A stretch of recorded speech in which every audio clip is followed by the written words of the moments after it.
Assalamu alaikum, hormatly mekendешler. Sizler menen men Төлөн Жакшыбаев. Бүгүнкү тема мен кантип өзүмдү өзгөртөм. Адам баласы төрөлгөндөн баштап жаратканды тааныбыз, бирок эмнегедир жашыбыз өткөн сайын жаратканды унута баштайбыз. Анын бир гана себеби эл эмне дейт. Биз балдарды тарбиялаганда эл эмне дейт деп элден коркутуп тарбиялап койдук.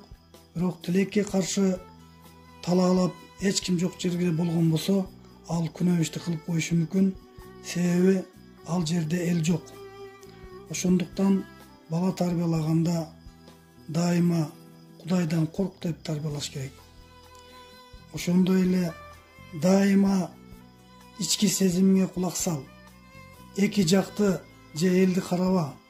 Эл эмне дейт, уят дебе. Жараткандан корк деп тарбияла. Адамдарды карап жашасаң адашасың. Алардын жүзү реалдуу эмес, маска бар. Ички дүйнөсү бөлөк, жашырат. Ар бир адам өзүнчө бир аалам. Адамдар биз өзүбүз деле сыртыбыз жалтырак, ичибиз калтырак.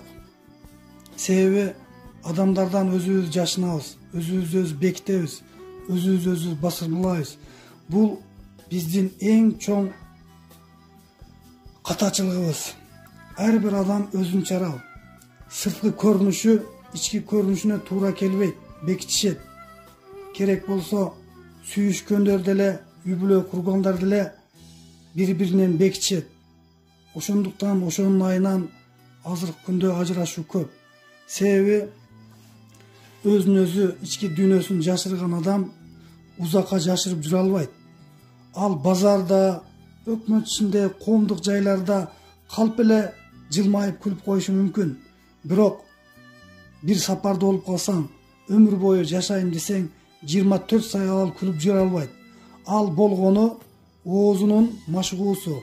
Ооз 3 саатка чейин күлүп жүрө алат, чарчайт, ички дүйнөсү, эмоциясы көрүнүп калат.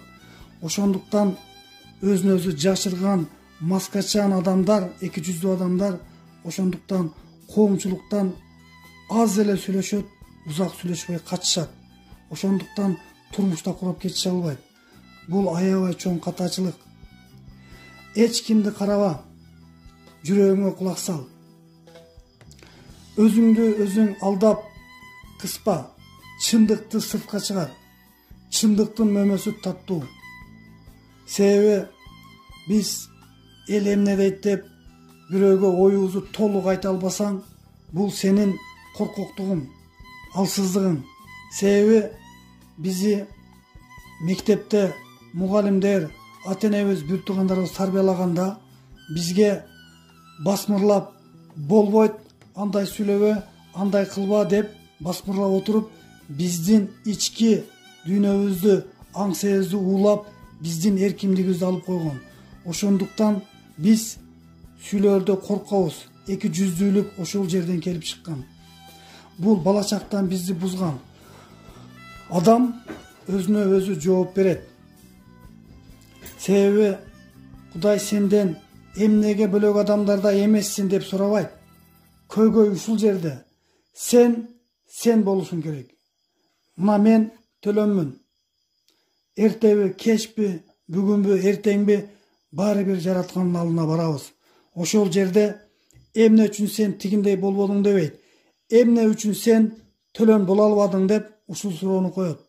Себеби бизге жараткан төрөлгөндөн кийин мусулман үчүн биз кулагыбызга азан айтып ат коет. Ошол атка татыктуу болуп, ошол атты таанып, өзүңдү өзүң таанып, ичимени тарбиялап, төрөлгөндө кандай тазалган болгон болсок, ошол тазалык менен жараткан жанына барган болсок, биз өзүбүздү таанысак, ошондо гана биз улуу күчтү, улуу жаратканды тааныган болобуз.